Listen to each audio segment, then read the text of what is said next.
Well, it is a great pleasure now to welcome Kiril Trpkov, who's a surgical pathologist at the University of Calgary. And I'll be in conversation with him this afternoon discussing the major review that was published in the BJUI International in August 2010 on the very important subject of insignificant prostate cancer. Insignificant being in inverted commas, and obviously being quite a controversial concept. So my name is Marcus Drake. I'm website editor for bjui.org. And Dr. Trpkov, it would be a great pleasure if you could very kindly describe your current role clinically and academically. Good afternoon, Marcus, and thank you for your kind invitation. Indeed, I'm a staff surgical pathologist and a consultant in uropathology. I'm an associate professor in the Department of Pathology and Lab Medicine, Faculty of Medicine at the University of Calgary.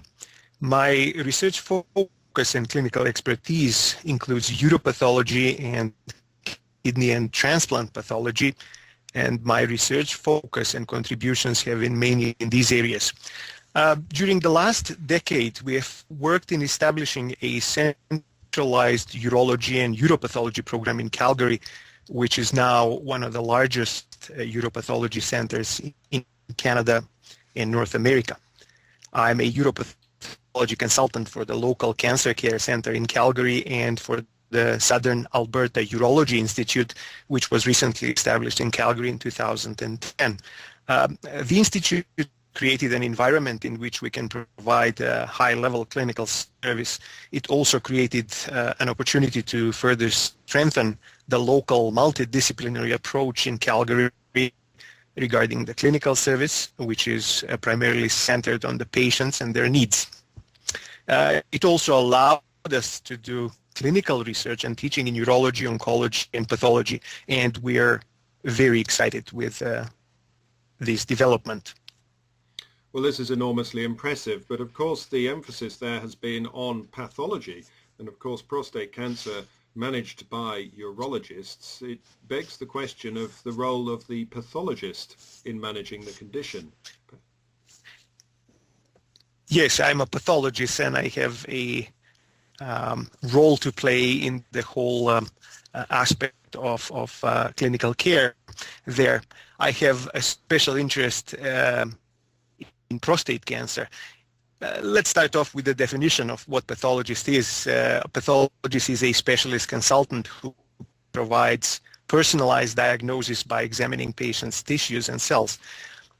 The pathologist is a very important physician who almost never meets the patient, and that's why some regard the pathologist as quotes and quotes the unknown man of medicine. However, the pathologist is the one who solves patients' mysterious diseases with the critical turn of mind, as the Canadian physician and one of the founders of Western medicine, William Osler, once said. The pathologist's work is a bit like a detective one. Actually, it is said that a pathologist was an inspiration to Sir Arthur Conan Doyle to create the character of the famous detective Sherlock Holmes. Clinicians who treat the patient can't do anything without the pathologist's report and the diagnosis that pathologists provide. Pathologist's report summarizes the findings and determines essentially the patient destiny and further management. Therefore, I'd like to think of my role of a pathologist as the director of the play in which the clinician and the patient appear center stage, but the pathologist is not on the stage, yet he directs the play. Two-thirds of pathologists and probably my time is devoted to cancer-related activities, and one can say that we, the pathologists, as clinicians, are involved in all the aspects and facets of the cancer care. Consider just the fact that 70% of all data in a typical medical record comes from pathology. This impacts nearly all clinicians' diagnostic and therapeutic decisions in medicine. And pathologists develop some diagnostic tests, they implement new tests, and they're also responsible for guiding physicians in the proper use of these tests. We, the pathologists, reside in the hospital area usually known as the lab. And for much of the public, the patient, and unfortunately many of our colleagues, clinicians, what we do still represents a bit of a mystery and a black box, if you will. Although most people think the work in the lab is done by machines, you send the tissue in, it goes, the specimen into a machine, and the result comes the other way. This is not completely accurate. What happens in the lab is actually a very human and highly skilled work done by the anatomical and surgical pathologist and our support staff. Our main tool is the light microscope, and pathologists, as many of our fellow physician specialists, wear several hats: a clinician, a researcher, a teacher, an administrator, and I'm not an exception in that regard. Well, that's extremely thought-provoking, isn't it? And emphasizes absolutely the well-recognized need for the multidisciplinary team. Now, in your capacity as obviously very human, would you be willing to describe to us how you've ended up in the position that you're currently working in? Marcus, more than a decade ago, I joined the Department of Pathology at the University of Calgary, and what attracted me to Calgary was the centralized urology and pathology service for the whole city of Calgary and most of the southern Alberta, which took place and still takes place in one hospital and one lab. To give you a perspective of Calgary and Alberta, which is one of the Western Canadian provinces, Alberta is almost 3 times the size of the UK. The population of southern Alberta that we serve and provide care for is approximately 2 million, and Calgary is a city of more than 1 million. And if one wants to be a uropathologist, the prostate cancer is the first on the list of uropathology priorities and challenges to deal with.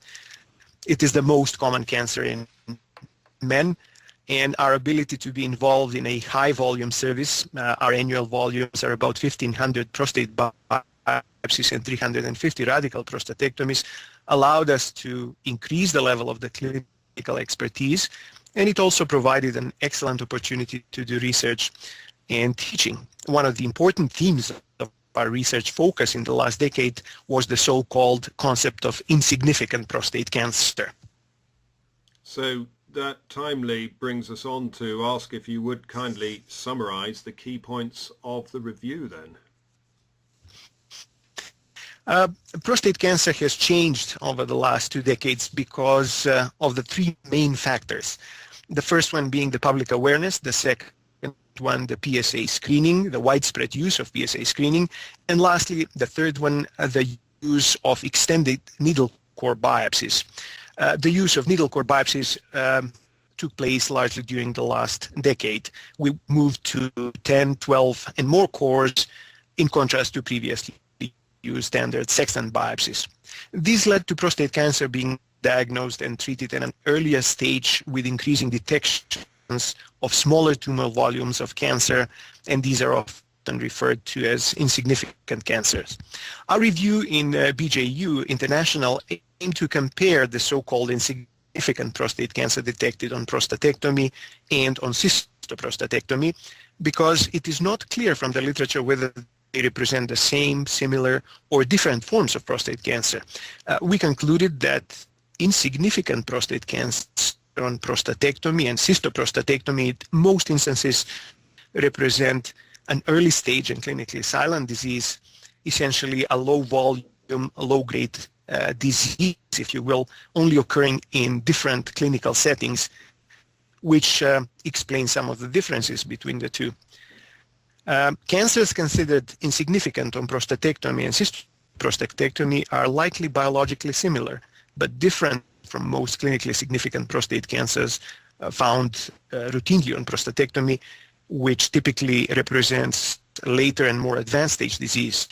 And we would like to promote the term low volume, low grade prostate cancer in the currently used clinical terminology until we achieved a reliable distinction and definition of insignificant prostate cancer based on the ongoing development of clinical, pathological, molecular, and other criteria in order to appropriately manage patients harboring this type of disease. Well, that's crucial, isn't it? So in effect, you're trying to discourage the use of the word insignificant prostate cancer simply because the consensus on what constitutes insignificance has yet to be achieved, which begs the question of how can we achieve that consensus on what is insignificant? Based on the published studies, between 10 and 30% of the cancers in surgically treated patients were considered insignificant, and that's not a small number. Indeed, there are limitations regarding our ability to define what insignificant prostate cancer is. There are also different perceptions of the disease significance from different perspectives, from a pathological, biological, clinical, and perhaps patient age perspective. The most widely accepted pathological definition of insignificant prostate cancer essentially determines the disease after a definitive surgery. We all know that prostate cancer is in many instances a chronic disease. Most patients diagnosed with prostate cancer will die with the disease, but not of the disease. Our ability to accurately predict the disease before the treatment is limited and is based on clinical tools such as nomograms, which combine pathologic and other pre-treatment clinical parameters. I believe the published nomograms provide a reasonable starting point to select patients for active surveillance in the current practice based on statistical probabilities, patient preferences, and an ongoing commitment by the clinician through the active surveillance of the patient.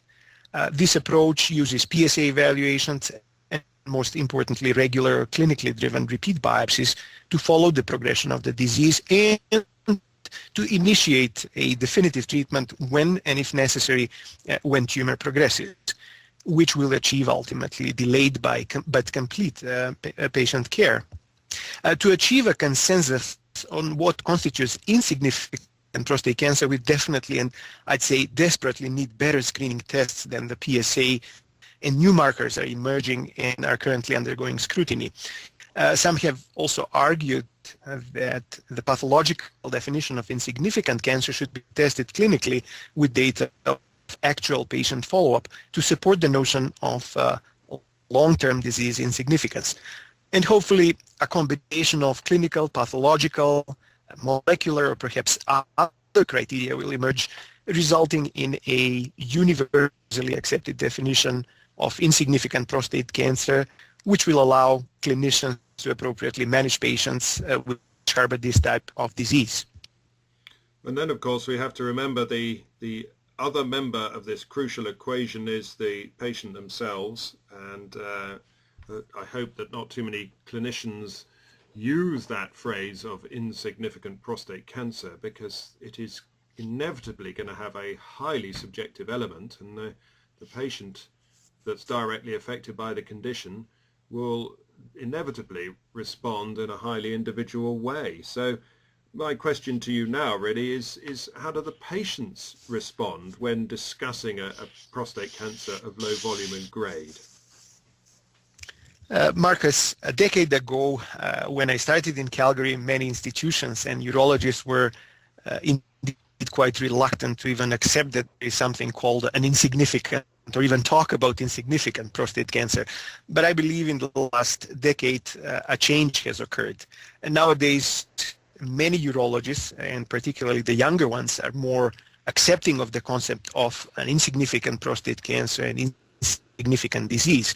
The wider acceptance of the concept of insignificant prostate cancer among the clinician has resulted in a greater awareness among the patient of this type of disease.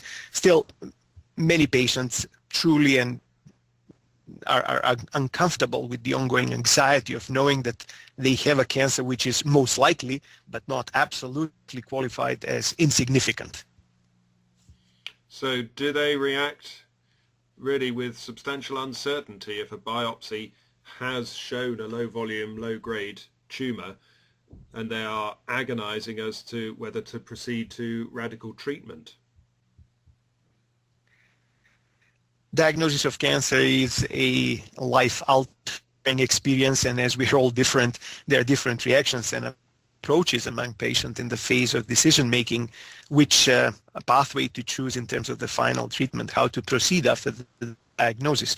And these, variable patients' responses vary from patients who simply want a definitive treatment in the shortest possible course to achieve a permanent peace of mind, to those on the other end of the spectrum who want to gather and very carefully consider all the medical evidence and information before making a decision. And we are seeing, with the explosion of internet and explosion of widely acceptable information, accessible information, that many patients are very carefully deciding which is the right treatment for them. There are also patients who are older and have all sorts of comorbidities, and that primarily and sometimes influences their decisions.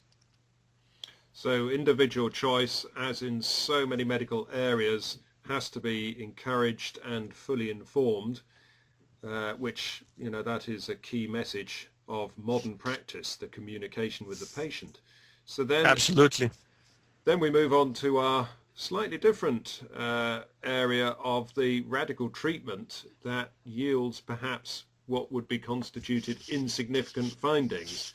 In other words, the histology has shown an outcome that probably wouldn't have been clinically relevant. Have you had or are you aware of many patients that have reacted adversely to that result from their histology? Again, the responses from the patients are different. Some patients are simply appreciative and accepting of the fact that they were lucky because the disease was caught and treated early, and indeed they do not lose much sleep even if the final pathology shows a truly insignificant prostate cancer. They understand that the disease would have progressed over time. The prostate cancer treatments, particularly the most common one, the surgical treatment, is also not without adverse effects. And some patients after surgery have had second thoughts about the surgery as the appropriate choice in their case. This is primarily because of the post-operative complications and consequences of the surgery, which required additional therapy.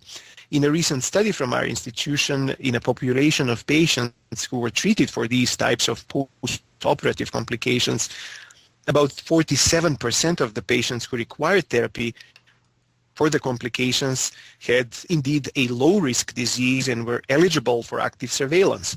About 28% of these patients had radical prostatectomy for single-core Gleason score 6 disease or needle biopsy.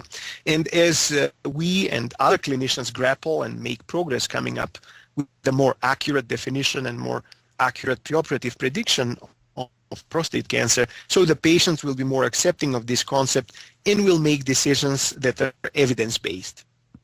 That's very interesting and helpful. So then can you turn the page and anticipate the near future? Are we going to have any answers that will help us to make our treatment decisions and advise our patients? Marcus, I feel optimistic because we have learned so much in the past, and we have developed and are still developing tools that are helping us understand the disease better.